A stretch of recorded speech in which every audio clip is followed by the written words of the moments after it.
Hi, everybody. Welcome to another episode of Impossible Dreams. I'm your host, Aaron Lazar. You guys, I could not be more excited for today's episode. It's one of my favorite of all time.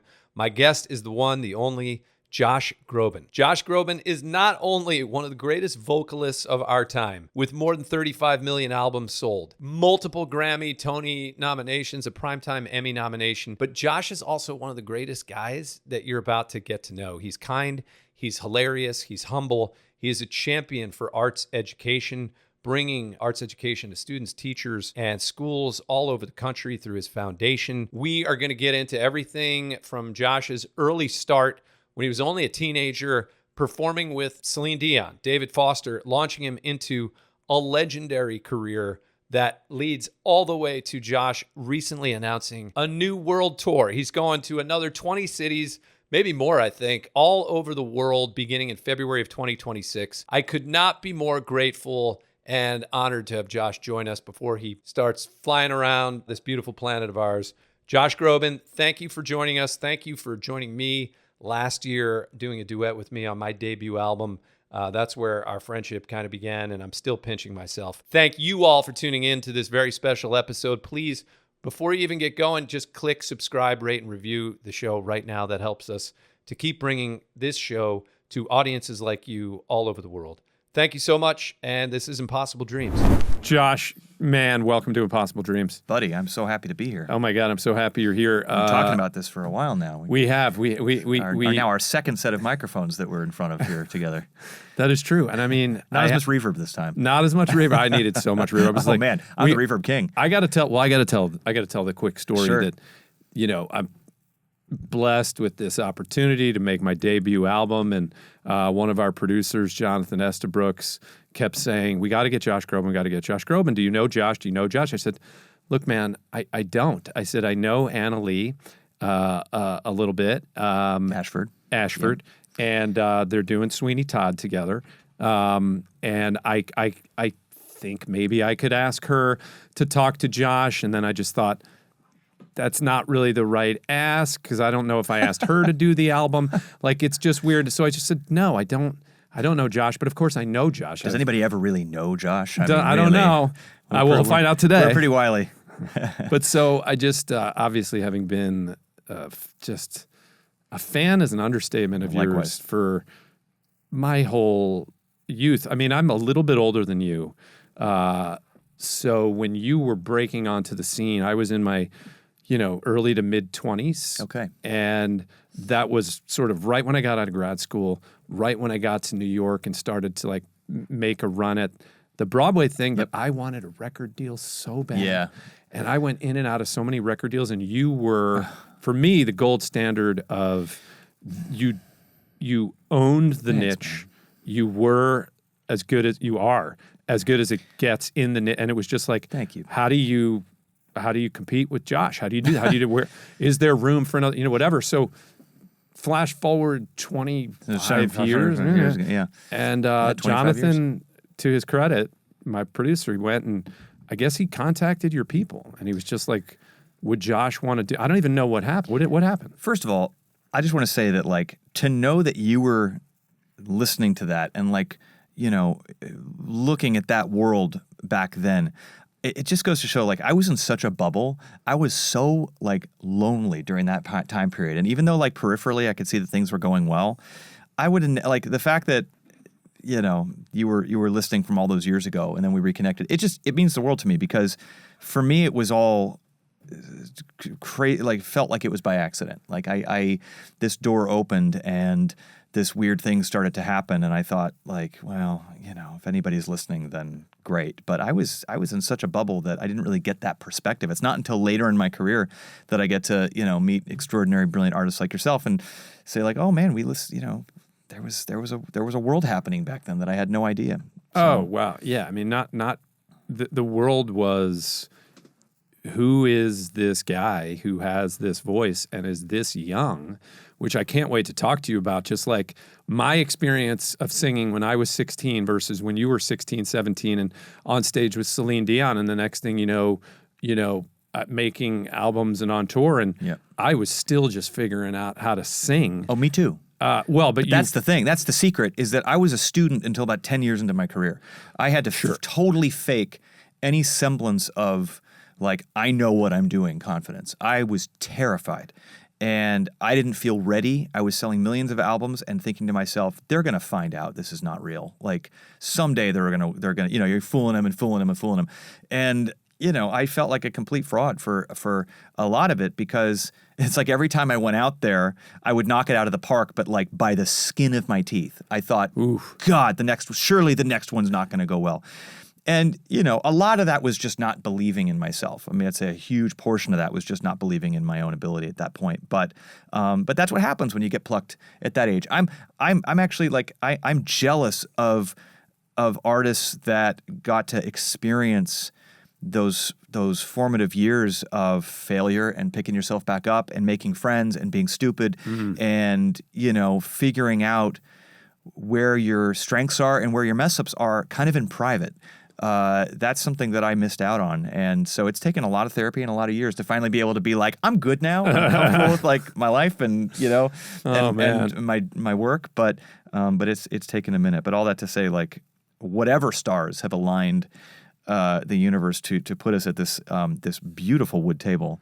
Thank you. I'm grateful for that. Thank you, man. Me too. My God, yeah. You feel like a soul brother from another mother, which was kind of amazing that whatever my producers did to ask you if you would want to sing on this album, and I just got a phone call. All due respect to your producers, the yes was because of you.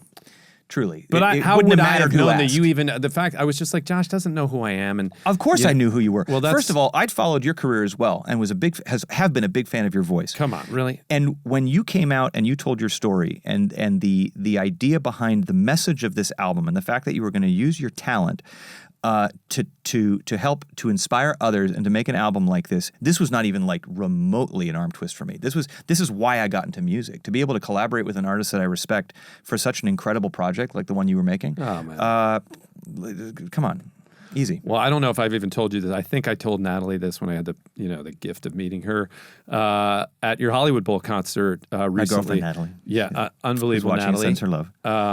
Hi, Natalie. But I had said, I remember where I was when Jonathan called, and I was literally sitting in the chair that these muscle twitches started in. It was 2 or whatever years before at that point. I was just sitting in my room in that chair, and my producer's like, Josh said he'll do it. And dude, I'm not gonna bullshit. I burst into tears. Oh, come on. And they were not tears of, they were not expected. They were not like, of course they were tears of gratitude, but I also think it was just tears of awe that, like you said, somehow my life had somehow brought me full circle to making an album, first of all, which had been a dream for 20 years, right? And having been in and out of record deals and it not happening, whatever. Yeah. And then to get to make an album with sort of friends of mine, artists in the Broadway community, top incredible artists, but you were somebody I didn't know. And it kind of just hit me like lightning that this whole thing was bigger than me, that God had my back, that I could trust this whole thing in a way. And then I went, oh, fuck, now I got to sing with Josh Groban. You know what I mean? Like, what am I going to do in the studio? That's so funny. I mean, truly, like, it's and I love the song that you picked. I mean, that's we got to talk about that for a second, we will, but it's, in this business, I can count on one hand the times where I've walked into a studio and I felt like I've grown as a human being, grown as an artist, exponentially walking out of that place, compared to when I walked in. And that was one of those sessions for me. Getting to know you that day, I feel the same way. Like we hit it off right. Immediately we just got weird. And like, I was like, okay, this is good. This is great. Yeah, it was great. And then like also just, we started to dive into like, how do we want to do this? How do we want to tell this story? How do we want to sing this lyric? And I loved kind of some of the like 180 turns we were taking in the studio that day. So often like you go in and things are just set and you're trying to just match what like a demo is or whatever. Yes. And I also knew that it's very rare when you feel simpatico that quickly.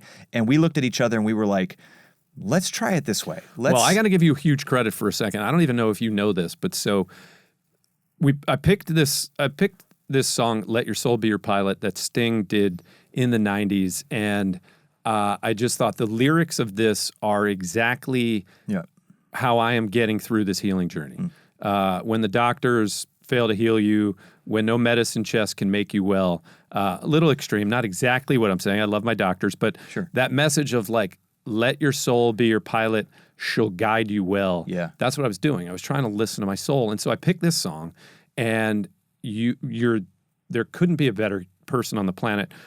At that time, I was just like, better artist on the planet to sing this, but didn't even know the caliber of guy that you are. You come into the studio, and we have this track, and I hate the track. You don't know this. I didn't know this. I meet my producers in the studio about half hour, 45 minutes early. Make sure we're ready for you. And I am begging them before you arrive. I didn't hate the track, to be fair.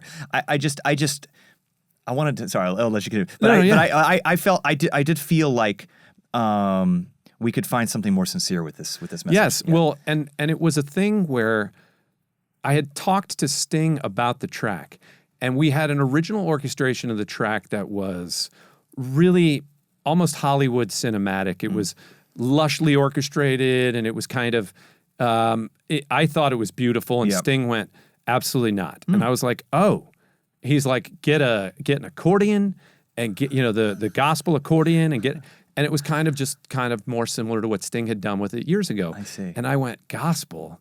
I was like, okay, I got to find my way into this. I have that in me, but I don't know what that is. And we didn't have that track made. So they took the real big track, pared it down to something to try to show Sting, hey, this is what we could do. So will you approve? He's like, okay.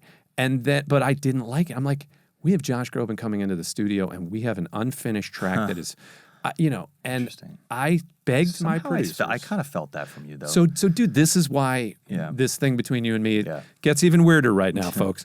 Because for 20, 30 minutes, I was in this existential conversation with my producers, like, we cannot sing to this track. Can we just get in front of a piano? Right. And wouldn't you know, about 15, 20 minutes into recording with you, you literally said, guys, can we stop? Do you think maybe we could just get in front of a piano? Oh, man. And Josh, I swear to God. I rarely lift my hand up to do that kind of thing. I felt like, let your soul be your guide. Like, I felt you silently beaming that to me.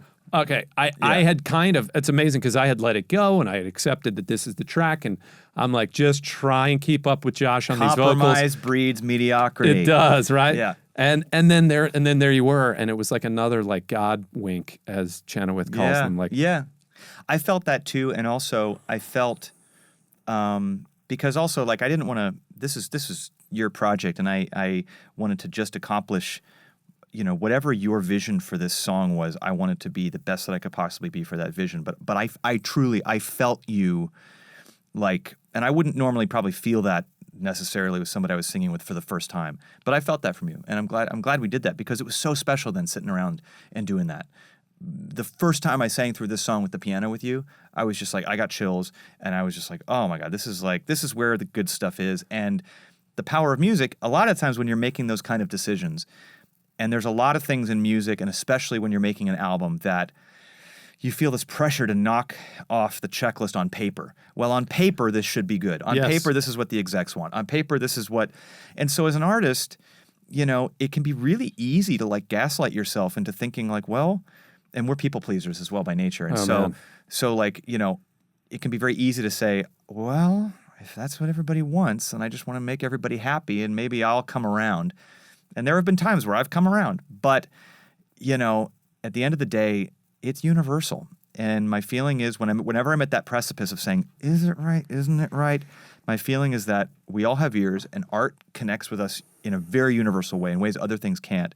And my feeling is if I get the goosebumps, other people will get the goosebumps. That's it. So follow that. Amen. And I actually, having been such a people pleaser for really until this health experience, where one of the things that I've learned in my approach to getting through this has been how to stop being a people pleaser. And with that album, I knew what I wanted. I had no idea what it meant to be a producer of an album. I had no idea if what I had to say would be valuable in a mix session. You actually, this is about a year ago, and I'm up in Canada, and Moose. I called it Moose Knuckle. That's Moose right. Jaw, I Moose think Jaw, it was. Canada. Yeah. You're like, what's up in Moose Knuckle?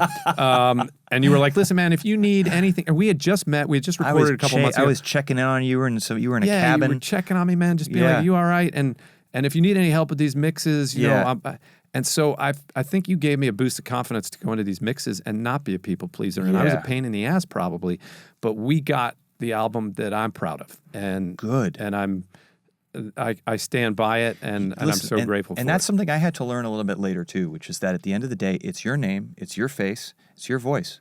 You have the total veto power, and you know, and also you got to feel it. You got to be able to hold it up and say, like, this is something I'm exceedingly proud of. Sure. And you know, there is nothing worse, and we've all been there, than kind of doing the thing that other people kind of tell you should probably do. And then they're wrong, although they're never going to fully admit that they're wrong. Never own it. If you're wrong, it'll be heralded. That's right. For the end of time. I told you that will so. be dangled over you with a neon sign. That's right. Don't forget the time that you messed up there. Yep. But when the others are wrong, it just kind of, a lot of things contributed. Yeah, a lot of totally. things, it was the time, it was the market, it was the, so at the end of the day, truly, you're in a lose-lose if you don't follow your heart. And I'm so glad you did, because you earned it, because you deserve it more than anything. Thank you, man. We should take a break and listen to a little bit of "Let Your Soul Be Your Pilot" with Josh Groban and written by Sting. And the compass turns to nowhere that you know well. Let your soul be your pilot. Let your soul guide you. Let your soul guide you. Let your soul guide you upon your way.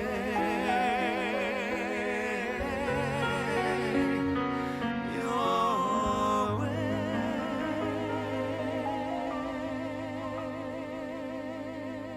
Where do I just had a thought. Hold on.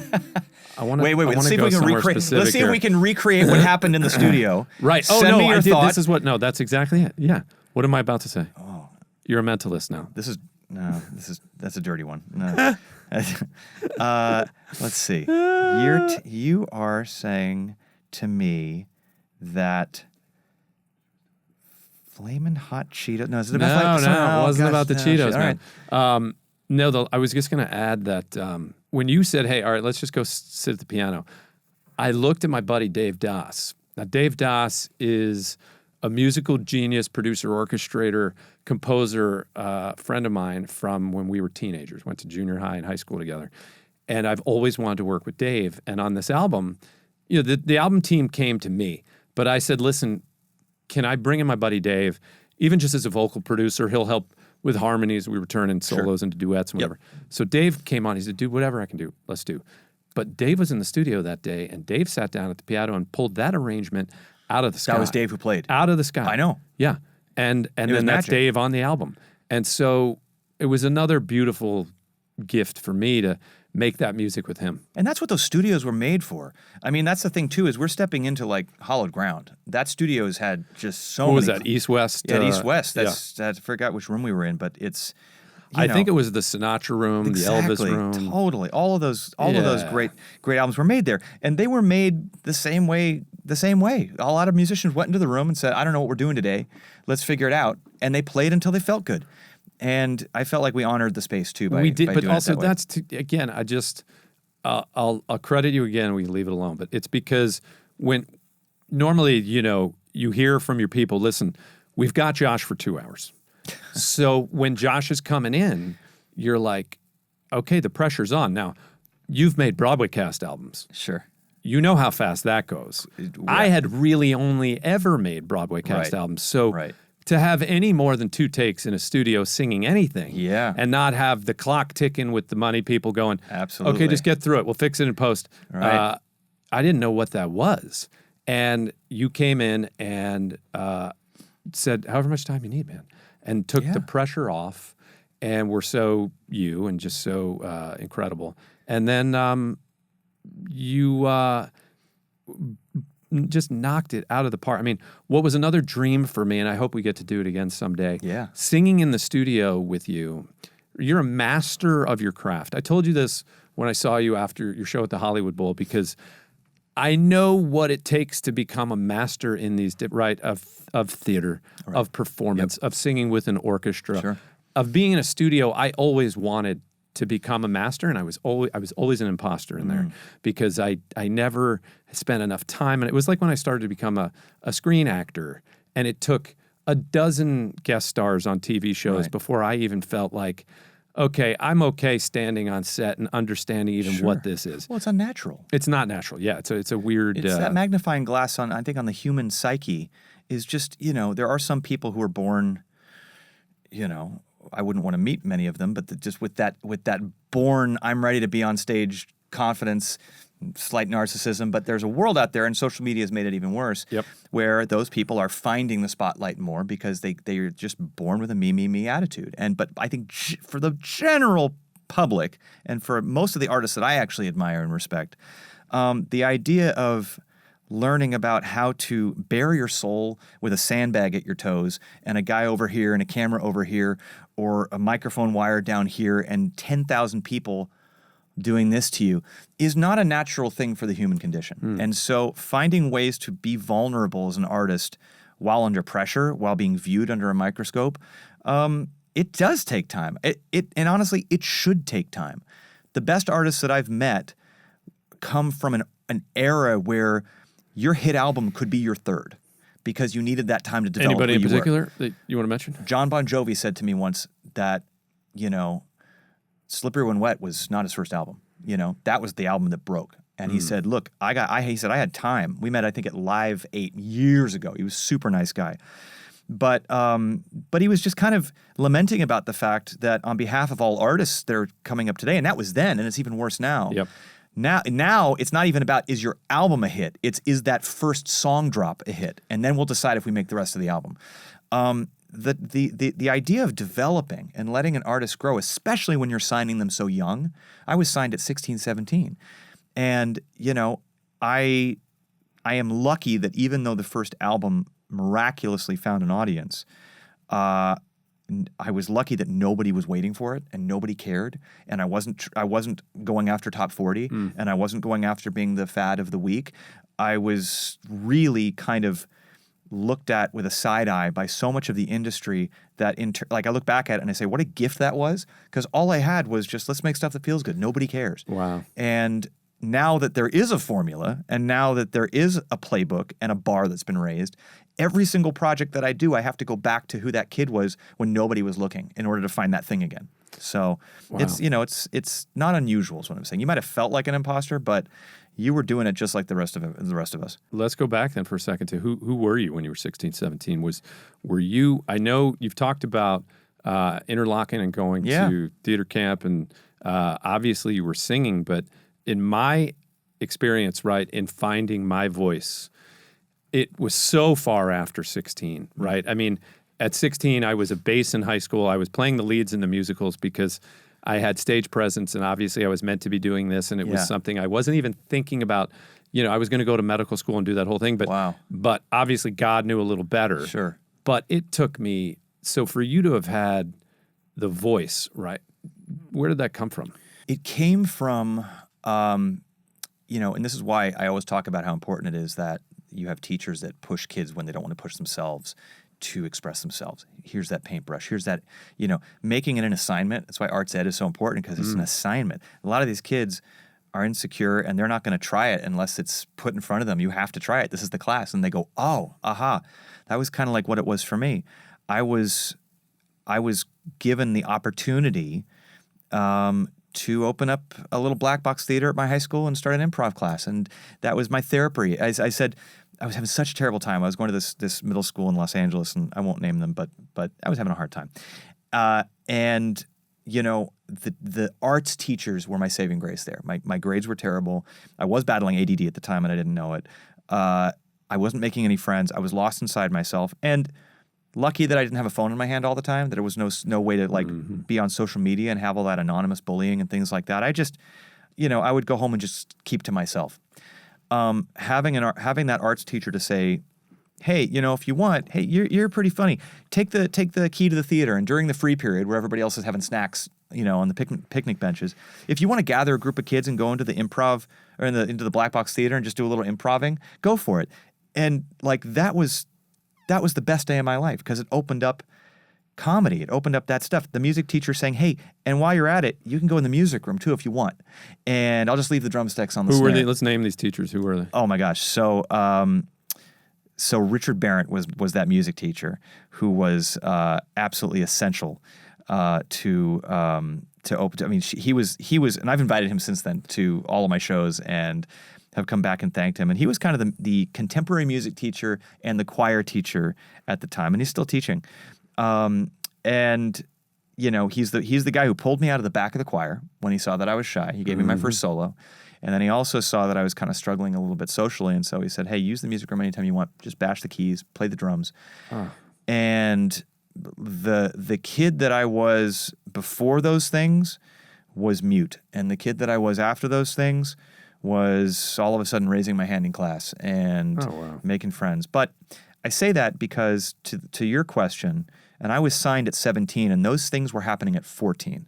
So the time period between being that kid and needing that access to all of a sudden being on stage with these legends and having to, it was like truly being shot out of a weird cannon. And I was a young 17. So it took repetition. I didn't do a tour on my first album because I didn't have the stamina. I wasn't ready. But so how did you end up on that stage with Celine?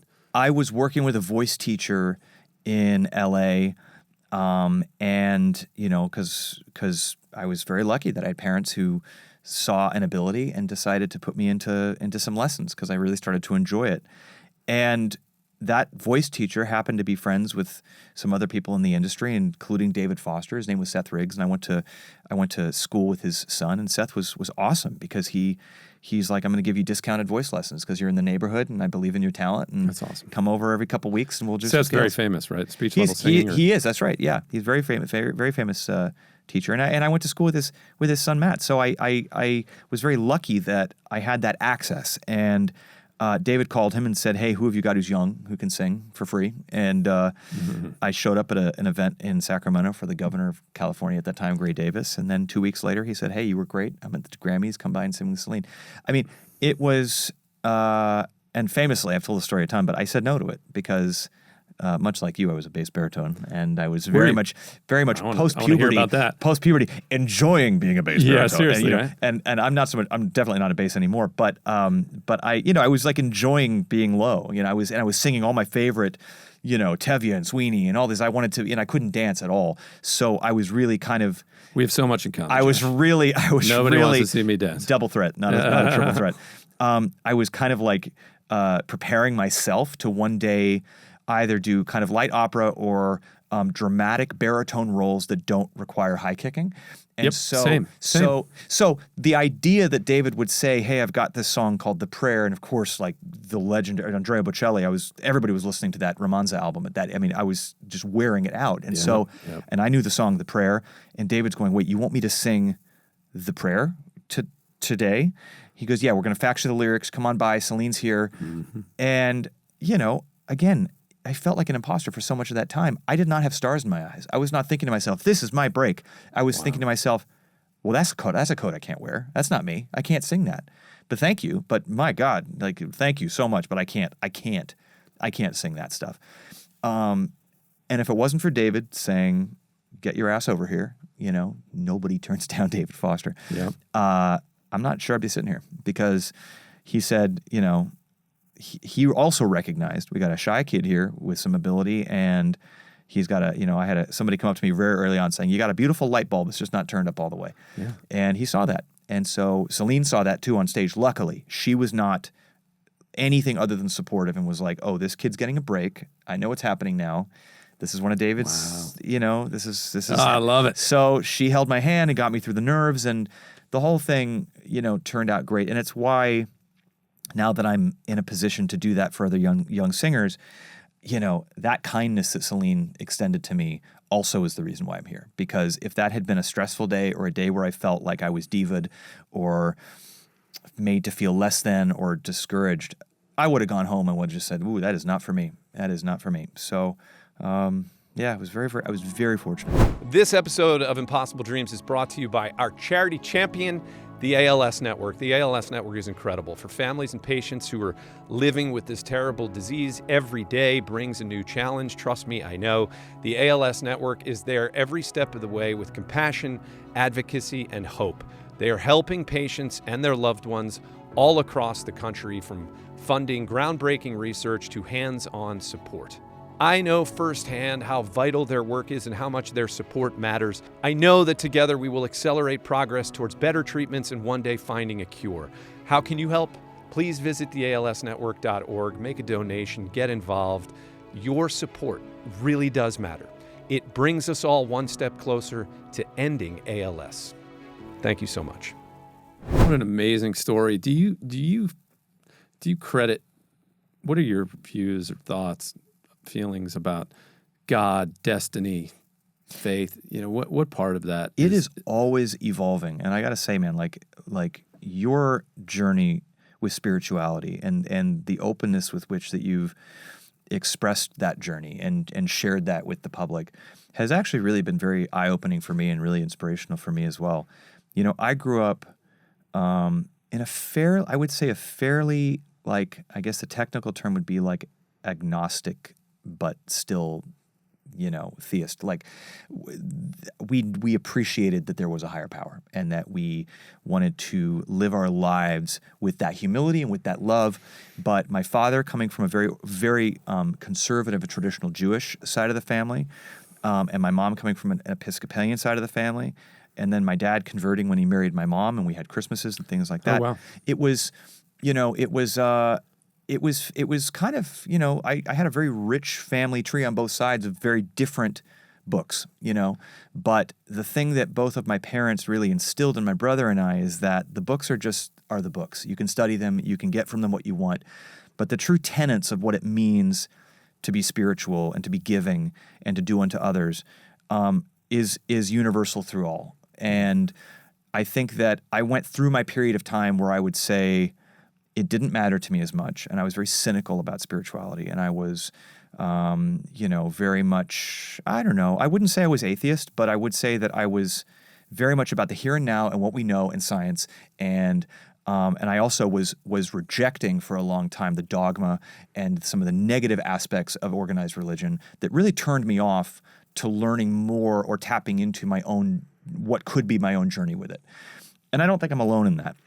No, I was going to say, how old were you when that happened? Oh, I was in my teens. I was in my, that was from 13 to, say 22, 23. Yeah, that happened for me from probably 18 to 25. Yeah, maybe even longer. And, I think part of it comes with age. I think part of it comes from life experience and the nuance of the richness and the tragedy and the good and the bad and the love and the grief of living, that you start to open your lens in a magnificent way, in a way that has not felt like it's raised any of those flags for me or any of those alarms or any of those, like, all those things. It's got to be science. It's got to be this. It's got to be that.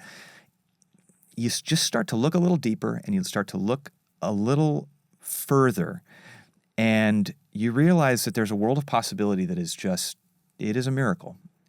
All of this is a miracle. We are a miracle. And so my relationship with spirituality has been about following that wonder and constantly challenging myself to give in to that wonder more and to lose what I thought I was in control of to the universe and to that wonder, because we don't know shit. And I love that. And I think that's the agnostic part of me that is awesome. Yeah. That, I don't know that any of the books give me much that I can relate to except for the main tenets of those books. But what gets me, feeling amazing is the idea that we don't know, and isn't that awesome? the fact that we don't know and the fact that we are here at all and our consciousness is allowing us to do this and sing a song and have a day like the day that we had, and we came from space dust and we're doing that, this is why there are doctors and scientists and the mathematicians and brilliant people out there who study all of that stuff and still have faith, because there is so much that we don't know and maybe we're not meant to know. But it's there, and there's a reason for it, and I get great comfort from that wonderment more and more. Wow, so many amazing ideas and thoughts there. I mean, first would be you opened your show at the Hollywood Bowl with the song of Pure Wonderment from Willy Wonka. True. What's the name of that song? Pure Imagination. Pure Imagination, and it was magical. And I did it in the previous night. I did it in a purple suit, which I didn't realize was so I was at the Wonka of purple me. suit. Oh, night. you were purple suit. I night. love the That's purple right. suit. I was going to You were ask purple you, suit was night. that That's Gucci? right. What was that? That's right. That was a a custom-made suit by the wonderful LA legend Rich Fresh, who made me a couple of suits. He made me a Lakers purple and a Dodger blue. Oh, yes. I'm a big sports guy as well as arts. I feel like there's... So that was beautiful because I felt the whole audience kind of just immediately settle into and be transported into that kind of magic and wonder. Another thing that you said reminded me of the fact that we don't know shit. I used to take Alexander Technique classes from a woman who I didn't realize at the time because I was 29, 30 years old, but she was really my first guru. She had studied in ashrams in India, and I would walk up 5 flights in the Lower East Side to a very small studio apartment that there was nothing in but a table and a wall covered in white paper that you could draw on. And she would help you learn how to control your body with your mind. And that was Alexander at its finest. And I was going there while doing the light in the piazza. My body was broken. And how could I keep pouring my heart out on stage 8 times a week, 6 days a week? Yep. And I want to talk to you about Sweeney. Yeah. But how do you do that and stay healthy and stay sane? And I remember I walked in there one day, and we would always start the sessions by her saying to me, "How you doing?" Drop right out of your head, get into your heart, close your eyes. How you doing in there? Not up there. I like to overthink everything. Oh, yeah, same. Oh, man, yeah. I've heard you talk about that, and I'm like, yeah, another thing we have in common. Yep. But I went in there one day, and I was just kind of lamenting, I think, the reality that I was working so hard and didn't know if the salary that I was making was even going to help me get to the next thing, and just started to wax philosophical to her about the industry and the intellectual ideas I had about what I needed to do with my career and how I needed to do it. And it was all thought out, it was all planned. And she goes, "You do realize you don't know shit." And I didn't realize I was quoting her, but right, you're quoting Chloe Wing. Quote. Chloe Wing. Yeah. She was absolutely amazing, but that was the first time, and now all these years later, I had the gift of meeting the great Sadhguru earlier this summer, and he is someone who has said, the more you know, the less you know. Yep. Basically, and that's right. Like when I have been at my lowest and toughest in not just the business but in life, it's when I have tried to insist that I know what's best rather than life knowing what's best. Totally. There are all kinds of, realizations of that have been taught by all different kinds of people that are out there doing self-help, and some of them are spiritual and whatever else. And there are different ways of saying it. Just keep the sand in the hand. You don't grasp it. You go with the flow like water. Generally, everybody comes around to the same, it's the same wisdom. idea, no matter where they come from, what they've learned, what their background is, what their religion is. We all come to the same determination, which is that we're on a ride. We're on this ride. And that the more we try to grab on to the safety rails, the more we feel whipped around and out of control. Yeah. I'm grateful to be going through what I'm going through right now and getting to share it with someone like you and my producing partners who, helped me make this show.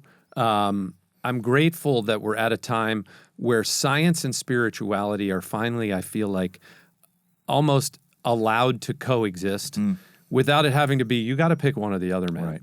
And it's like, no. I think consciousness is expanding so much that we have to embrace it all Absolutely. with complete humility. Totally. And to find that, I find so much peace in that and grace in that and excitement and passion for that I then look at the divide of our country and I go, I don't understand that at all. And I hope that somehow this thing resolves itself in a way that's best for everyone and not just the few. But in the meantime, I'm going to just do what I can, which is share whatever feels true to me, which I think is an arrival of what is true to all of us.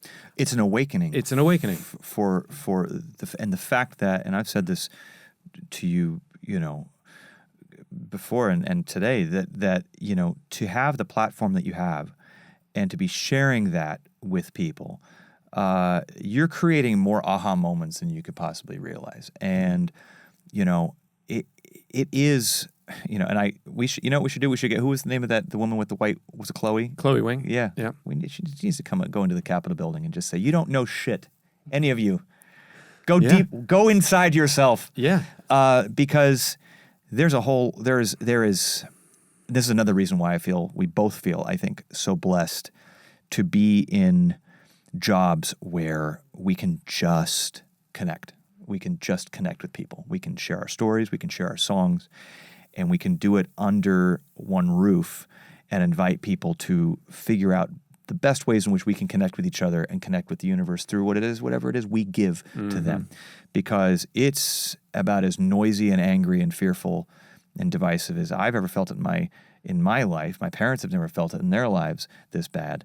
And we do. We need more of an awakening of what we don't know and the ways that we can learn about each other from that. Well, I think, one thing that I didn't realize about you as an artist, besides the fact that I didn't know you could play the drums almost as well, it seems like, as you play Thank the piano. you to Mr. Barrett for opening that music room. That's when that it started. was the first moment I picked up drumsticks, too. I sat down and I was terrible, but boy, it felt good. I mean, my son, actually one of my sons used the drums for a while. How long did it take for him to convince you to let him play the drums? Because it took 0 seconds. It took me a while for my parents. They were very supportive, but I should say I made him start with the pad. Okay. Like 2 sticks in it. I'm like, there you go. I'll spend $20, $30 on the pad. Before I and then if you blast really your drums. Yeah, exactly. The drums and I think the violin maybe like, the beginning violin and beginning drums are both like, cause a lot of divorces, I've heard in this country. Seriously. Yeah. But you are also just a hell of a songwriter, man. Oh, thanks. And I feel like maybe, I should have known that. But I think I took for granted because of the you that I grew up listening to and the David Foster of it all, and the classical crossover niche, I just took for granted that you were in the Sinatra world to me, who, by the way, as far as I'm concerned, is, one of the greatest singers of all time. Of course. But he didn't write a single song. So I thought, okay, Josh must be, just one of the greatest vocalists ever, but all this stuff is being written maybe with you or for you. But, dude, you have written, how many songs have you've written? Well, it started, a little bit by kind of realizing, I joked about this on stage, of like, I didn't like what I was getting. And so, if you don't like, what is it, you can't just do it yourself. I feel like George Bush now. Fool me once. Can't get fooled again. What's the phrase? If you want something done right, do it yourself. That's what it is. Whew. I kept complaining about songs that I was getting. I had a hit album, and I was getting kind of sent tons and tons of songs that just felt like copies of a copy. Just felt very trite and they felt cynical. They felt like to an 18 or 19-year-old. Yeah, well, you were that aware. I was probably in my early 20s at that point after my first album dropped, but I because it took a while. After I got signed, it took about 2 or 3 years before I actually was able to drop an album. But yeah, I was very strong-minded about and it really came from worry. I will say that it didn't come from confidence so much as it came from I was so scared that people would suddenly decide you're done, that I think that rather than coming from a place of like I'm so artistically aware, I know what I need. It was more like, I can't sing that. I'll be never sing again. Wow. Luckily I had some semblance of taste for myself, that I started saying no to a lot of things that were coming in, and also you have one album you're 19 years old and your album's gone 5 million. I needed to come down off that cloud a little bit. So I was also like in that period of time where it was like, I don't think so, and I had to embrace that a little bit more when I was That's that fair. age too, I think because it was a lot at the time. But I think that, again, that control, letting go and saying, all right, all that stuff that I'm playing at the piano when I get home from a long day, that just feels good. That just feels like I'm just playing because it feels nice, and I'm just getting exercising the demons and all that. I didn't realize that was writing. I didn't realize that all that stuff that I was just playing, that was nonsense, that was just to feel good, I'm making melodies. These are melodies that are coming from my soul. These are melodies that are coming because I feel this way right now. And so I kind of just then decided, all right, I'm going to learn more about what does that mean? That little line right there that I just came up with, I like that, felt really good. That could be is that a verse? Is that a chorus? And I started to just work with a lot of writers, thinking about what's then the process of coming up with these little snippets that you might hear in your head in the shower or on an airplane, or it's never somewhere convenient, and then how do you then transform that into the arc of a song? And that took a lot of work. Is Granted one of those songs for you? For sure. Yeah. And I mean, I was just totally blown away. You come out with the LA Philharmonic at the Hollywood Bowl, and I had no idea what to expect. I hadn't seen you in concert for probably 15 years. I'd seen you on Broadway, but just had no idea what your show was going to be. Happily so. I wanted to be surprised. That song was one of those songs I'm like, I know that I've heard this song, but I forgot how amazing this song is. And Thanks. I went, oh, this is a level of songwriting. And you were young when you wrote that song. Granted was actually kind of later.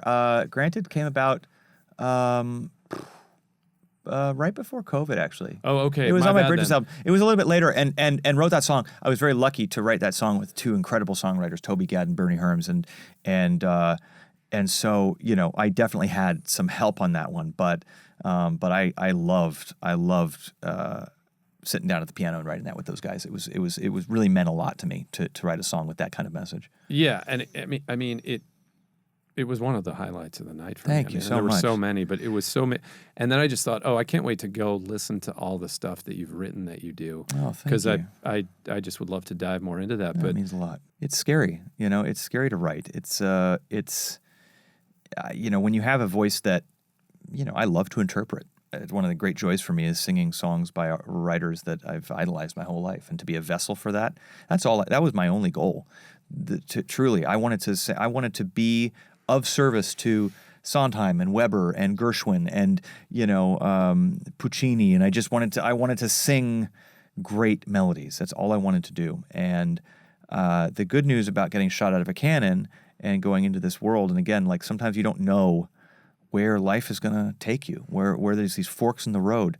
Go where you can learn, And I had an opportunity freshman year of college studying musical theater at Carnegie Mellon, and that was like my dream school to go to. And one of the best schools in the country. Yeah, and when I got this offer from David Foster to go make an album, not even a guarantee that it would be released, but just to start recording.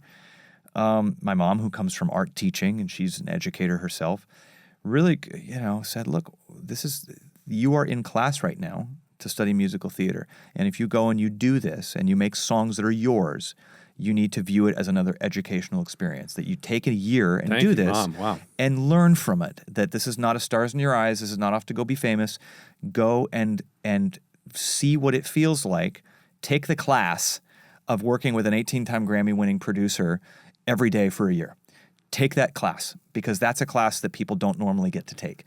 And that's the way I went into it. And I'm very, very lucky that I had that perspective of it, because it really opened up a lot of things, just like that door being opened in junior high school, that I never would have thought I was capable of.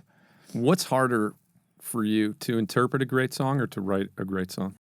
I mean, the process of writing can definitely feel like a grind. You always start with that chill-inducing, oh, that's good, play that again, and you play it over again, and you play it over, and you go, that's the hit. And there's that moment where you're like, whoo, all right, oh man, this is going great. Right. So, guy, let's come up with the lyric for that. Got it. Okay, so your love. No, that's stupid. And then all of a sudden it's like coffee time, and it's like, that's stupid. No, that was dumb. Oh, now we need a bridge. I don't know. Why don't we go here? No, man. All right, we'll see you tomorrow. Maybe we can try again tomorrow. So often in writing, you go from like the highest of high, that you have that hook or something that really brought you to the table. And then the rest of it becomes such a slog. Sometimes that little nugget of amazingness just goes on the shelf for a while because you couldn't figure out how to finish it. So that's the hard part about writing. But because I'm a people pleaser, if I write a song and people don't like it, I can take that.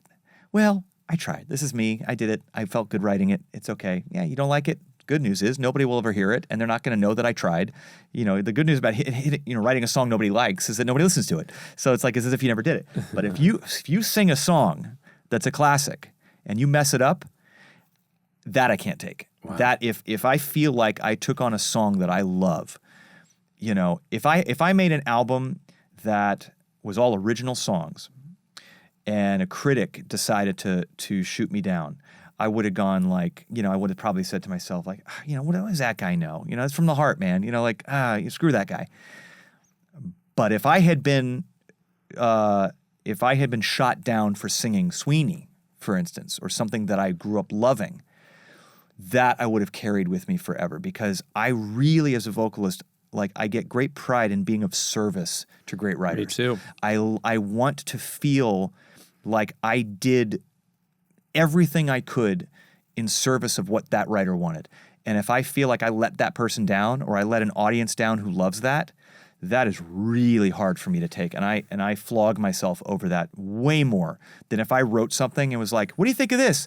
And my publishing company goes, keep working on it. I go, all right. It's just different. It still hurts, but I think that the kid that listened, the kid that was a fan, and the kid who wanted to be a singer because I wanted to sing that stuff, is always going to be the part of me that feels sacred. The sacred, yeah. You guys, I just want to take a second to say thank you to you, the audience. This show doesn't happen without you. I am, from the bottom of my heart, I am deeply grateful to you, because I started The Impossible Dream as a platform to help myself heal and to help other people heal. This podcast is all about that. And without you, that can't happen. We help each other heal. It really does take a village. So if you could just take a second to click and subscribe, like us, rate and review the show. Your comments really do help. Not only do they help us bring you other guests that you want to hear from, but they help us improve the show. They help us grow the show. Your engagement helps us expand what's possible for the reach of Impossible Dreams. So thank you. Truly thank you. Thank you for being a part of the Impossible Dreams team. What about you? Have you? If I could just flip this around very quickly, my side of the wooden table. All right, how are you? With all of your inspiration, and with all of the soul that you have, the person that you are, and the artist that you are, has the writing bug hit you in a way that has been more musical? So I'm laughing because what I've been doing now for the last 4 or 5 months, I would say. Do we have an exclusive? Are we hitting an exclusive right now? No, this is hilarious. These guys know this, but they only know because it's the me nobody sees. Yeah. In order to make light of the pain and the challenges, I probably wrote 3 jingles this morning. Jingles? Jingles. I love writing jingles, by the way. Yeah, I write them. So I write them all the time, but they're about some of the indignities that I endure. I'll write blues songs about it. Yeah. Last night there was an unfortunate event that just had me and my caregiver up from 4:45 in the morning till about 6:10. And I used Billy Joel's In the Middle of the Night and parodied the lyrics to that and sang about what happened last night.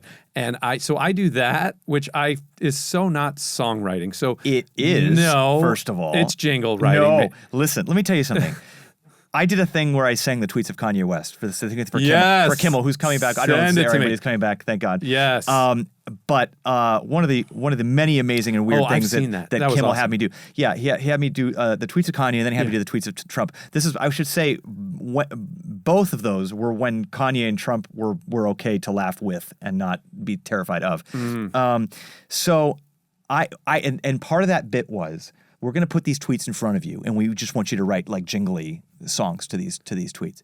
When I tell you that I gave up hooks that came from the heavens for this thing, to this day I cannot get some of the melodies out of my head that I wrote for these stupid ass tweets. Yes. And but there's a lesson in that like, when you say to yourself, oh, I'm just doing a jingle, or I'm just going to do a silly thing, or I'm going to write this because I'm feeling like shit, so I'm going to write something that lifts my spirits and makes it mine again. Yep.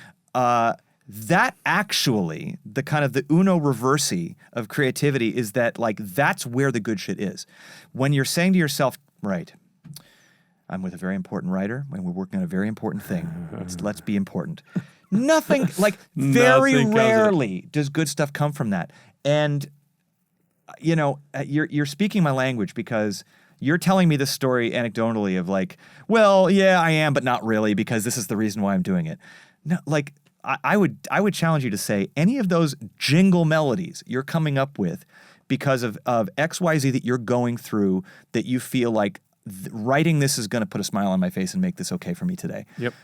Take those melodies and then put something that you really feel on top of it. I guarantee you there's good stuff in there. Because it's a great idea, and I because that's the side door I to writing laugh great at songs. it. So I'll give it some actual consideration now, because otherwise, Even no, if they're I just mean, funny songs. yeah, I and think they I want to are. hear them. Yeah, okay. Well, listen, I'm happy to share them with you, the entire podcast audience. Not yet, But also, if they are for you because privately to do that is something that really is helpful for the healing process, then by all means, keep those where they need to be. I've got plenty of songs that are like that, that are just for I needed to write this for me and me alone, and actually not releasing it is what makes this okay for me. But all that to say, sometimes the thing that you do because you're like truly, sometimes when you write with a middle finger, it is you do your best stuff. Yep. When I'm just like, I don't know if you can curse on the. Can you curse? You on this can. We'll podcast? bleep it out. Yeah. I'm sorry. Apologies to Novartis. Yeah. Well, that's right. Now with Novartis, we're going to have to definitely bleep. That's great. Can you make the bleep just Novartis? Actually, would you please do that for us? You'll just be that. Can we get Josh to do that? That'd be amazing. So remember, keep it as folks, an Easter egg. you don't know Novartis. Yeah. I'll tell you, there's something to be said for, and I've talked about this before. Maybe we're going way off topic, but like when we are a little bit control freaks, and we are also people pleasers, and we go through like the maze of anxiety and demons to try and get to whatever the nucleus of that light is. Finding strategic side doors to your own creativity is not a white flag. It's smart, because what you're doing is you're allowing your true essence to kind of machete through the nonsense. Writing silly songs is so helpful for me to write the serious thing that I want to write. Doing stuff, whenever I'm feeling like I'm off my game, I don't know if you ever felt like this when you were doing theater, but there was nothing better than a Wednesday matinee in the middle of August that I was told we were having a hard time selling tickets, and 50 students are going to be there, and 5 tour buses from Germany. Anyway, go out there, and I'm going, all right, what time's showtime? Boy, if those weren't the best shows I ever did, and those got me back to what I needed to do for Saturday night on Broadway. There is something when you care as much as we care about embracing the thisness of it, and the weirdness, and the funny, and the jokey, and the this doesn't really matter. Sometimes that gets you to where you need to be, and there's power in that. I love that so You're much. going to have to blur so many things and bleep. You never expected that me, of all people, you would need to blur and bleep as many things as you're having to bleep today. You might but be our most blurred and bleep cast. No, we've had honored. so many I'm honored. dirty people on this show. Just a bunch of dirty, impossible dreams. Yeah. No, I just think what you said, in all seriousness, is such an important comment about mental health. I mean, It's about letting how go. creativity Yeah. can help Yeah, us just live life better. absolutely. I mean, it has to do with playfulness. It has to Yes. do with, I used to be so serious. Yeah. Oh, me too. About everything. I had to be Yeah. the best artist, Yep, and it was same. so serious. And I know that helped me get to a certain place, Sure. but it also robbed me of some things. Yep. And I think, I think that was one of the best things about meeting you too. Was like, oh, he's freaking hilarious. We got a lot to talk It about. takes courage and it takes time to realize you're enough. You're That's enough. it. You're enough. Period. And I didn't think I was enough when I talk about all the insecurity and trying to hang on to everything and feeling like it would go away if I didn't just grab it for all of it. Maybe like you, that drive brought us to where we are, and that drive got us on stages we wanted to be on. But the rent due from that was that it also kind of deprived ourselves and it deprived our audience of like the true essence. And at the end of the day, they're smart. They kind of know, if they're getting the full you or if they're not. And the part of you that really kind of makes you special is also the thing that our psychology tells us is the thing to hang on to for way too long. And, here's to, not being afraid to share all of it. I mean, I that might be one of the most important things anyone said on the show. It took me the last few years of dealing with significant health challenge to find the word actually to remember who I really am. And I've heard you talk about how I think it was on Lewis's podcast where Yeah, right. he said, "Well, what advice would you give to your younger self?" And you said, "Actually, there's a lot that kid has to tell me now." Yeah. And I go back to that, Aaron, from right around that age, Yeah. and go, that's who I'm remembering in a way. Before the well of worthiness got poisoned, so to speak. Wow. And I say, I wish I could have learned all this without ALS, and maybe you can. And I say that to audiences, right? Because that's why we're here today, right? It's obviously to get to know you better and celebrate you and the amazing artist and human that you are. But it's also, it's to empower and inspire people who are listening to go, you know what? Like, we all are human. Yeah. We're all going through this stuff at every level. And so here's something that might help. And what else is there to this blip that we have as this dust on this rock than to pass on when we are blessed with that wisdom, to try and pass it on as much as we can and to be as open-hearted as we possibly can to as many people as will listen. It is the meaning of life to me, is to grow and to learn and to pass on to others. And, I hope that, I can, continue to do it on the platform that I have. The fact that you've done it on the platform that you have and have inspired so many makes you truly one of the most remarkable people that I've ever known. And I'm so grateful to have your soul in my universe and in my orbit. And just know how much good you're doing, and how much of that hard-earned lesson is being awakened in so many countless people that you're reaching. Thank you, Josh. I'll just take that in for a second. We could end the episode right there, but I have so And much I know more we're bad to at say. compliments, so take it. Thank you. Yeah, that took me a while too, because No, there you're was a always blessing, man. there You was really- always you better really to, thank you. Find Your Light Foundation. Oh yeah. Talking about passing on wisdom, a nonprofit that you started a while back to help provide arts education and arts supplies and arts everything to kids. Yeah. How incredible. The late, great Rebecca Luker, who passed away from ALS, introduced me to a man named Frank Bluestein at the Tennessee Arts Academy. This is probably, 8-10 years ago. And I said, "What's the Tennessee Arts Academy?" He said, "Well, we provide professional development to arts teachers K through 12 in the Tennessee and surrounding states area.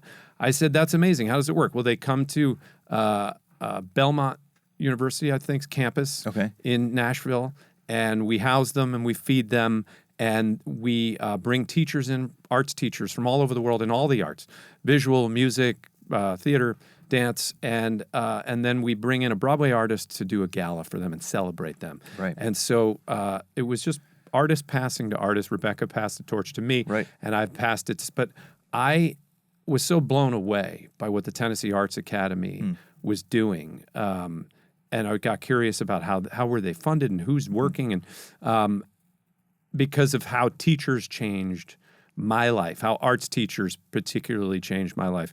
Christine Bass in high school, Jeff Storer in college, and there are many others.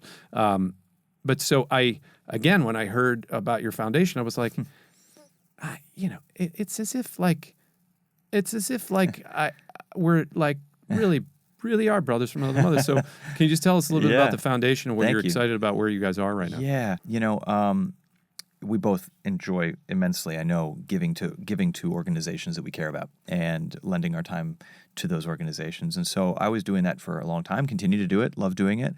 I was really kind of blown away and surprised by a jumbo check that was put in front of me when I was playing the Greek Theater here in LA. Some fans came up to the front and said, "Hey, we know you love to give back and love to perform at a lot of philanthropic events. Here's a donation. We the fans have gathered a lot of money together." And it was like $30,000. Unbelievable. This is your first donation. Put it, create an umbrella 501c3, whatever it is, and just use it as you want. This is our gift. And when you start a foundation one day, this is your first donation. Oh, wow. And that just touched my heart more than probably anything else that I've ever felt from, my listeners. I mean, that was just unbelievable. That showed me like they're in it for the long haul, and they're in it in such a deep way. And so I had like the Josh Groban Foundation, and we just named it that so that I could have a place to collect money when the fans wanted to give for a birthday or something like that. I'd say just give to the foundation, and we would give to lots of different places: medical research, housing, food, and then I had kind of my aha moment about my history with the arts, and it was when I got to testify on Capitol Hill about the importance of the arts. And I did not know you did that. I was invited by a group called Americans for the Arts to talk. It's Arts Day on the Hill, which is, an important day for us artists. Probably just another blip on the calendar for the congressmen and women who were sitting in there, but they were very nice.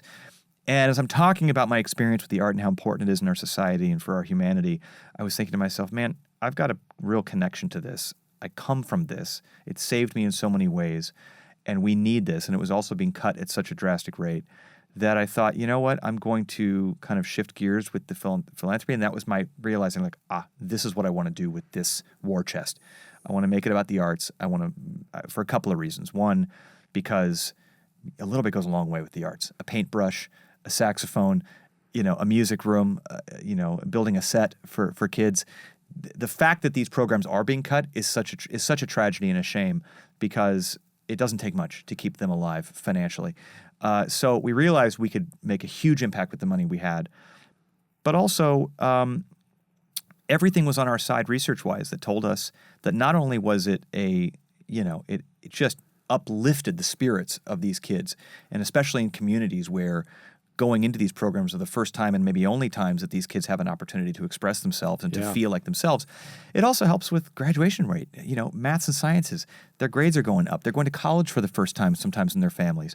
And then on top of that, you now fast forward to the world we're living in now, and you realize that the existential crisis we have going on when it comes to otherism and it comes to demonizing and dehumanizing, the arts are the antidote to that. The arts are the thing that when we talk about having everybody under one roof singing the same song, not to get woo-woo with it, but we need more than ever art and music and theater and dance to kind of share what the nucleus is of who we are, what it means to be human. Yes. And there's no better way to celebrate that than to to pass that on to the students of today who are going to hopefully go off and be better students, better citizens of tomorrow. So we're passionate about what we do. We're doing a gala on October 8th at Jazz at Lincoln Center. Please come if you're in New York. Wow. Yeah. I keep saying wow, but I think I've said wow 40 times. And so I'm blown away by it. That was my first wow. That was the first wow I clocked today. All right. Yeah. Could have used a few more, but what are you going to do?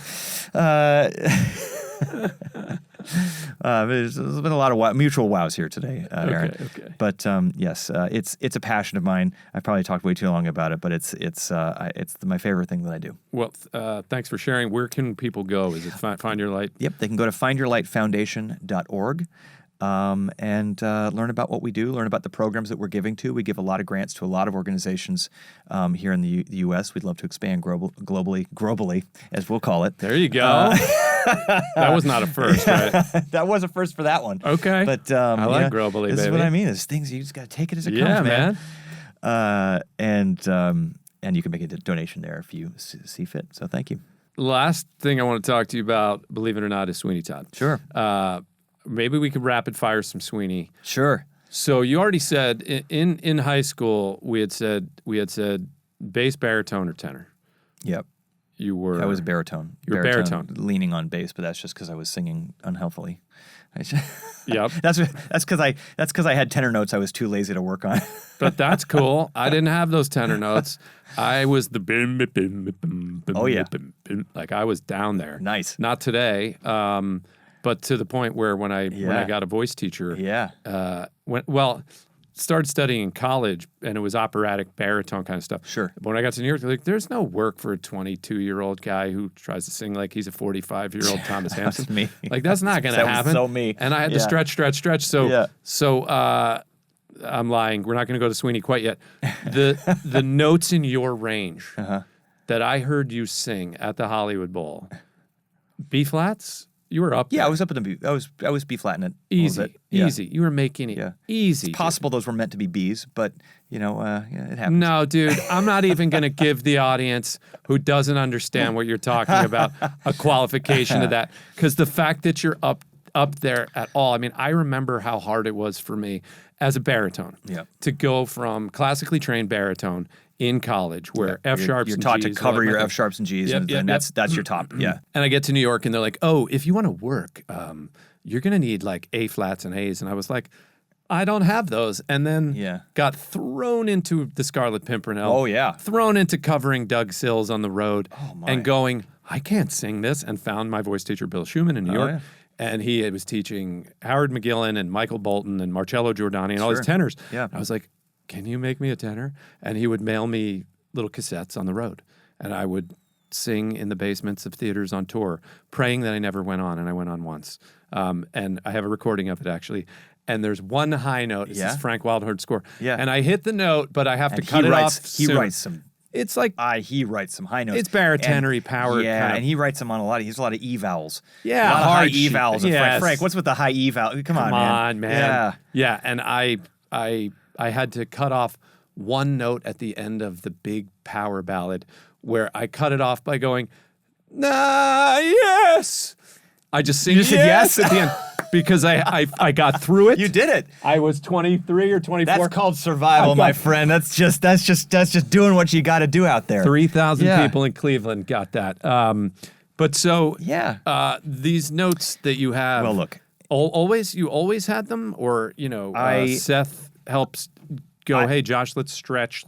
I'm going to demystify ever so slightly in case anybody's just thinking that this is just what it is. First of all, it takes me forever to warm up. What are we talking, an hour?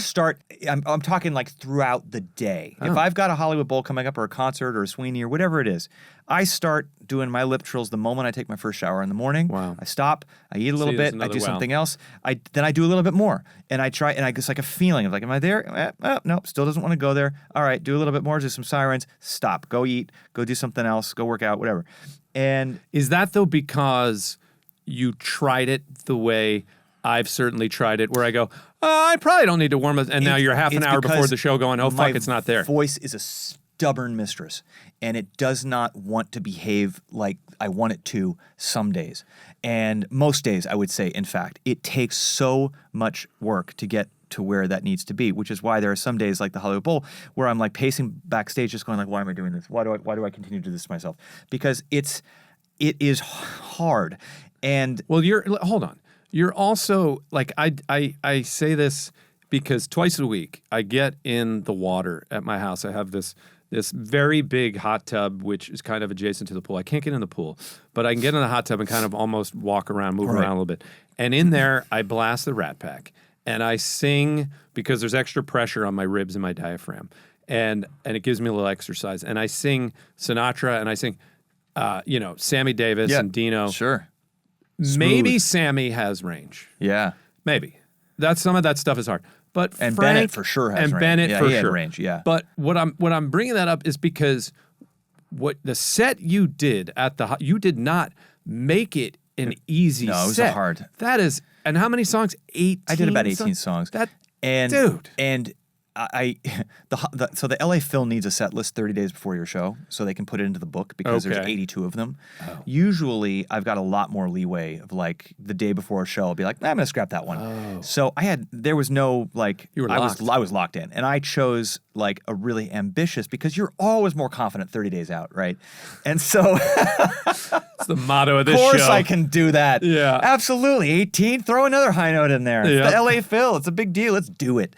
And then, of course, like 10 days beforehand, you're just like, we can't. Can we 86 those? No, okay, we can't. And do you that. can't All right. change keys, and you can't. No. So you can't audible it out there when you have that many musicians. And so yeah. But I will say just that like not only does it take me a long time to warm up, and then once I'm warm, I'm like good to go.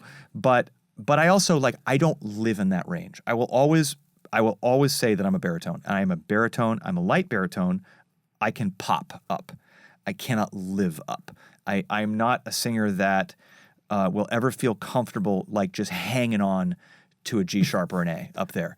You could have fooled me. Well, I'm glad, and but 15,000 other people that were out there that night. maybe by like song 15, you get to like karaoke or shower level confidence. Like there comes a point in a show where you're so in it and you're so tired and you've gotten to know them and they've gotten to know you and you've gone over your oh shit hurdles already of like, I don't know if I'm going to be able to sing this. You've done them. They're already done. That you're just like, I'd say there's like a good 4 songs at the end of the night where you're just like, Little Nessun Dorma, why not? Yeah, you why know? not, yeah. You just get a Oh, little bit man. of that punch drunk kind of confidence a little bit towards the end. But no, otherwise, I'm strategic about where I like to throw in a really high note and I want it to really matter because it's not a place that my voice wants to live naturally. Well, again, I'll just use the word masterful, and I'm not blowing smoke, man. Thank you so much. I know how hard that is to do, and I just couldn't have been more blown away by the set and your execution of it and the effortlessness of it. Where I mean, I'm a Glad it looked that way. picky dude, man, and I mean, you can tell, when you're watching performers Sure, who are like, sure. they've put themselves in a position that it's going to be a little bit dangerous. I mean, you had us in the palm of your hand the entire night. And we're My masterful with greatest execution. goal, and especially like when I have to kind of leave all of the nervous pacing that I'm doing backstage at the door when I walk out there, the only time that I'm ever like, I feel like I'm kind of like fake it till you making it a little bit is those first steps out on the stage, where it's like I'm still halfway between like Worlds. Yeah. And there's that, then you settle in and you're like, I'm out here, let's do this thing. But there's that step out where you're still straddling the upside down place and the place you want to be.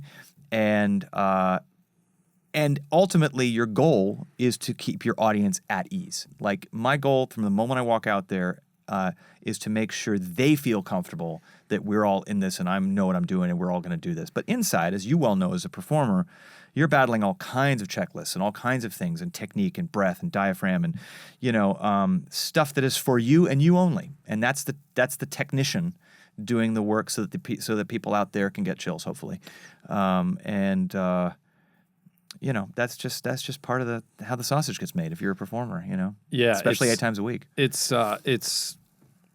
It's really kind of you to share that with transparency because how the sausage gets made, I think, is part of also what this podcast is about and what my journey has been about, in the sense of saying, like, you know, there's a lot of people who've made it to the top of the mountain and they don't really tell you how the sausage gets made. And it's easy for us at home to watch those artists or those personalities and then envy and and that envy is powerful. I've felt it. I compare, you know, and it's powerful. But the two things that I say to myself over and over again, as I've been lucky to do this for 25 years now, is, first of all, there are no shortcuts. No matter how much success, no matter how many times you've been praised or criticized or whatever, there are times where you think to yourself, I could get by if I just do this a little. I don't need to work on that, or I won't. You know what? This time I won't warm up. Whatever. You learn it again and again and again and again. There are no shortcuts. Every single time you do something that is worth doing, you are going to go through hardship to get yourself to the place where you're going to be satisfied with yourself. And it's hard. If it's worth it, it's hard. And then the next thing that I think to myself when I'm feeling like wrapped up in it all is to choose joy. Then, once I've done the hard work and I take that step out between worlds, I said it to myself in the mirror before I walked out the first night at the Hollywood Bowl. Choose joy. Josh, choose joy. Enjoy this. And honestly, like, that has been the greatest thing that I could have possibly. It's taken me a long time to choose joy because I chose panic. I chose self-criticism. I chose control. I chose pressure to be whatever. I chose a lot of things out there. And you can choose those things and still do a pretty good job because you're just so, you know, in it. But choosing joy allows for both you and your audience to just have the best, to really do the best thing. And so those are the two things that I've really kind of tried to hang on to through all that. What does Sweeney say at the end of the big... Full of joy, and I'm full of joy. I'm full of joy. And the work wait. You know what? Basically, he's basically saying there's no shortcuts and choose joy. The work waits. I'm alive at last and full of joy. That's it. That's Sondheim. There it is. No matter what weirdo story Sondheim was writing about. There it is. He hit upon all of those things. Epiphany is about murdering people and getting revenge and eventually singing about putting them into meat pies. But I'll tell you what he's really singing about is purpose. Purpose and joy. Yeah. And work. Yep. All right, let's just take a few minutes on Sondheim and Sweeney because I'm doing this for my my Sweeney, the Sweeney nerd in me. All of us. I started writing letters to Sondheim when I was in high school. Wow. Because I heard, he would write everybody back. Yep. And he did. And I was doing musicals in high school, but going to college for pre-med and the whole thing. And just while I'm there getting cast in this and that, so no, I can't do it. I got to get good grades. And well, you should really do Billy Bigelow and Carousel and this. And so I would start talking to Steve about this. And the next thing I know, I'm in New York. And med school's on hold. And the fact that you even had med school as another option. It was my backup plan. Because to me. Nice Jewish doctor. You're smarty pants, and that's I think impressive. You're pretty smarty pants too. Listen, I played like operator, as a kid, and and the nose always lit up. Yeah, me so too. There's no I don't know chance. that I would have been a great surgeon. I don't know. Well, the fact that you could do it at all. Anyway. If my hands worked, I would do the thing from Blazing Saddles where Gene Wilder says, but I shoot with this hand.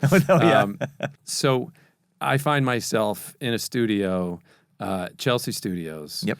And in a folding chair, 6 inches in front of me up against the mirrored wall is Sondheim. Jeez. And I'm singing Being Alive. Come on. In what would become Sondheim on Sondheim, but it was originally called I, Sondheim. Right. And it was me and Michael Arden and Norm Lewis. Oh, my God. Blah, blah, blah. But I had no business singing that song, right, at that age. Well, I was young. I didn't understand it. But I did. I sang the hell out of it. I did the best I could. But Steve was right there. And I was terrified. Yeah. And he was the hero. Yep. And it was because I saw a production of Sweeney Todd on VHS. I did an arts program in high school called the New Jersey Governor School for the Arts. Right. My roommate was an actor. I was there for choral music. I had no idea really what acting was. Yep. He was watching this Sweeney Todd VHS ad nauseum. I couldn't get him to stop. As we all did. And it was, as you know, Angela Lansbury and George Hearn. Yeah. And I just was like, what is that? And he's like, it's like, I'm an idiot. He's like, "You idiot! It's Sweeney Todd. Just leave me alone." And I'm like, "Well, I was transfixed." Leave me alone. I'm on viewing number 8. Yeah. Today. Alan Ostroff became a buddy, and he played that role in high school, I believe. But I was transfixed, and I had done musicals, but I'd never known a musical was that. Right. And Sweeney is just one of those shows. It's a And masterpiece. It's a masterpiece, and I would take work in New York sometimes just to meet the cast of that VHS. Wow. So we are so similar. I did a production. I've got such a dorky story when you're done. Yeah. No, I'm dorking out right now. Grand Hotel with Ed Lindeck, the original Judge Turpin. Sure. I took that Who job. was so awesome. Who He was just creepy awesomeness. unbelievable, creepy, and awesome. Joanna. Yeah, I took a job because he was going to be in a show. And I befriended Ed, and we would go to Wendy's together. No way. And Ed would buy me Frosties, and I would just talk to him about that kind of nerdy stuff. I mean, it was like I took a gig in an original reading of The Visit that Roger Reese ended up doing, but George was doing it. Yeah. To meet George and tell him, watching him in high school changed my life, and he started to cry and gave me a hug. Yeah. Because, he's that kind of guy. Yeah. And then I got to work with Angela in the revival of A Little Night Music. Of course. And God, later, isn't that wonderful? The full circle. This is why theater, people who love theater have these stories. They have these full circle since you were a kid, how much it means to you. It's like when I see, in baseball, for instance, I'm a big baseball fan, and you see kids that threw that pitch when they were 9 are now, Cal Raleigh is a home run king. He's there's a video of him saying I'm going to be a home run king one day, and sure enough, he is. There he is. There are other parts of entertainment where you fall up, right? You just, and again, I didn't have that for making an album with David Foster. That was a total sideswipe for me. But sitting in front of a mirrored room in front of Stephen Sondheim, that was that thing for me too. And people that I meet that are theater people know that story or their story. It comes around, and that's just the most extraordinary feeling. How cool. well, and you talked about Sweeney, right, as this show, a similar sort of pinnacle show it in was. your mind. What was it like taking that on?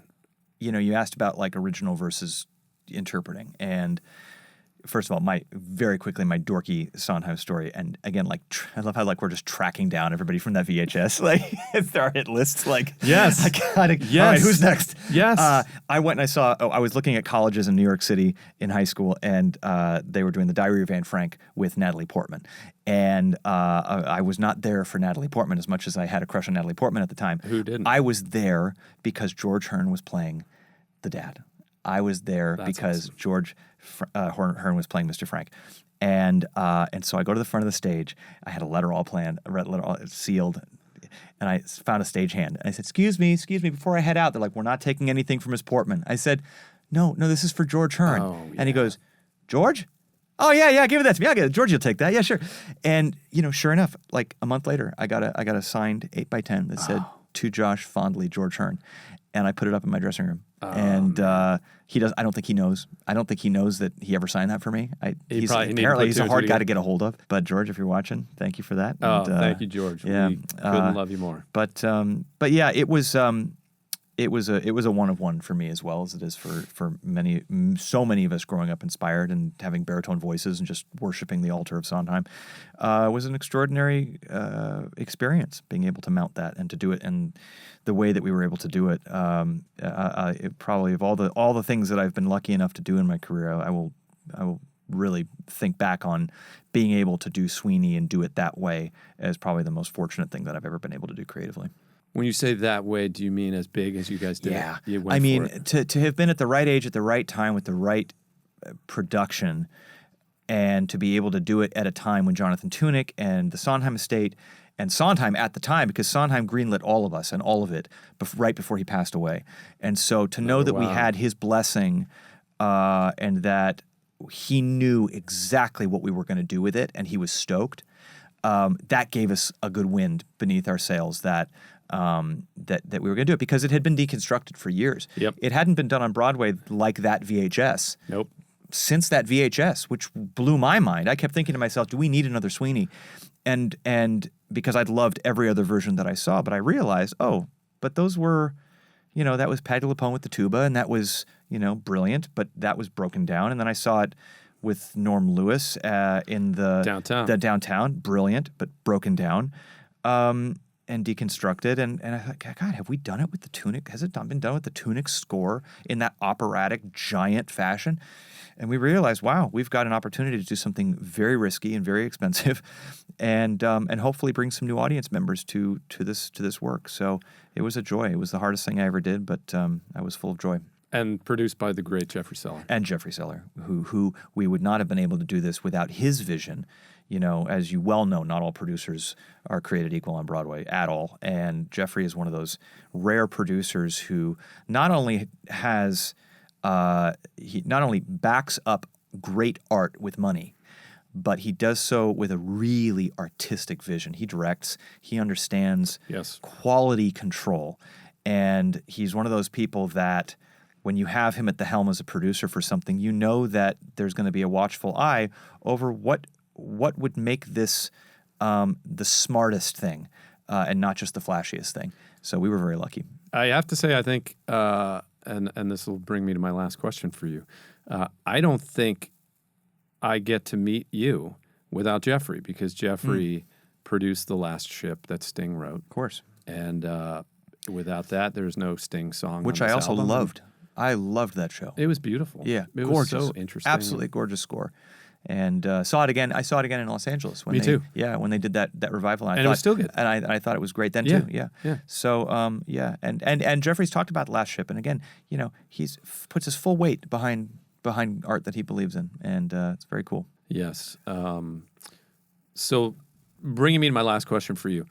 I first sang The Impossible Dream when I was in graduate school playing Don Quixote in the Man of La Mancha. I did not sing that song again for 23 years when I was at 54 Below doing a concert with Kate Baldwin. And I had been singing Il Mondo Era Vuoto from The Light in the Piazza in concerts with Kate to prove to myself, and probably other people, that I could still sing that song that kind of made me at Lincoln Center when I was 29 years old. And at this point, I'd started to deal with some ALS symptoms, and I was also just like, I've proved my point with that song. Let's scrap that song. We had flexibility at 54 Below. They didn't require the 30-day lock cassette. And we were working with Luke Frazier and the American Pops. Sure. And he goes, "Do you know The Impossible Dream?" And I go, "Yeah, I haven't sung it in 23 years." He goes, "Well, we got this amazing arrangement that Josh Groban does." And that was after I'd recorded it. It was after you did that amazing video and the whole thing. Oh my. And I hope that's okay. Meaning, like, was that yours? Was it owned, and were we supposed to pay you? No, no, I didn't write the arrangement. Get the suitcase of cash, please. Not at all. But I love when a template that we've made, because it's always so important to me that we make versions of songs that can become new kind of classic arrangements for people. It makes me happy. I hadn't heard you do it yet. I was very behind. So the first time I heard the arrangement, they break out this chart. It has your name on it. Okay. It was. I'm already nervous because I'm like, oh fuck, I gotta get up to that bar, right? Wow. The Josh Groban bar, and we had 8 or 9 pieces of the American Pops with us there, as many as we could cram onto that small 54 Below stage. Yeah. And I do it, and I go, I think this is going to be the anthem of my life. This song. Like it reminded me of when I did it and why I would need to do it. And so it was another little special way that you were a part of this journey for me years before I would even meet you. And so here we are, Impossible Dreams, the podcast. Before I let you go, any impossible dreams right now that you might be working on or thinking about or that you're excited about? Well, I feel the same way about that song. And I feel it every time I begin to tell the story of the song when I sing it, as you do. I'm reminded of the lessons of that song. And it's one of the things I love about taking songs out of the shows and singing them on their own, because they deserve that to be passed and sung and reminded. Well, also your arrangement of that redefined the song in a way that I think it needed. It contemporized it. It brought it to us fresh. Bernie Herms. And then it inspired Charlie Rosen with the arrangement for my album, the We Are the World version that we do at the end, because I was going to sing it as a solo, but I had been doing it at that point, here and there and wherever for about a year. And I was like, people don't need to hear me do this. They can hear Josh do it. I want to do this in a way where we can make this a statement that's more than just about me, because of the purpose of the album. And it was one of those ideas, like you said, and it continues to take shape with every artist that has it, and continues to grow. And that's the best thing about these songs, is that every artist that sinks their teeth into it breathes new light into it, which is so great. But Impossible Dreams for me. I mean, look, I there are things that I still feel at 44. I'm scared to try. I feel like I would love to do more writing that doesn't involve singing. I would love to kind of take off, because adding singing to stuff has always been a security blanket. I can sing my face off on something that might be, I can put an A level vocal on a B level song that I wrote, or something, and I can still really kind of knock it out of the park. I'd love to write, because again, I love being of service musically, and I'd love to write for film and television and really work with more of a visual aspect and try to write for more of a score. How does this elevate what's in front? How does this elevate what's going on emotionally there? I would love to do some score writing. Yeah. I've got a lot to learn there, because I've got to learn about orchestrating and music, more music theory. I've just learned by ear mostly everything that I've ever played. And so, that's a challenge. That would be a big challenge for me in a big world that's also very competitive, that I've got no standing in. And so that would be something that would be feels impossible, but something that I think I might start to work at privately. Really cool, man. Josh? Aaron? Thanks, buddy. I love you, man. I love you back Thank so you for much. having me. Thanks so much for being being you here. and for being such an inspiration, and for having me on your podcast. And again, you're slightly more reverbed microphone in the studio as well. I hope so. Can we get some? I hope they have a little can reverb we on wet this. this up a little bit? 1, 2, 3. Check on the microphone. Reverb. Josh, thank you for singing on the Impossible Dream title track of my debut album. We'll give people a chance to listen to that right now. Please. To bear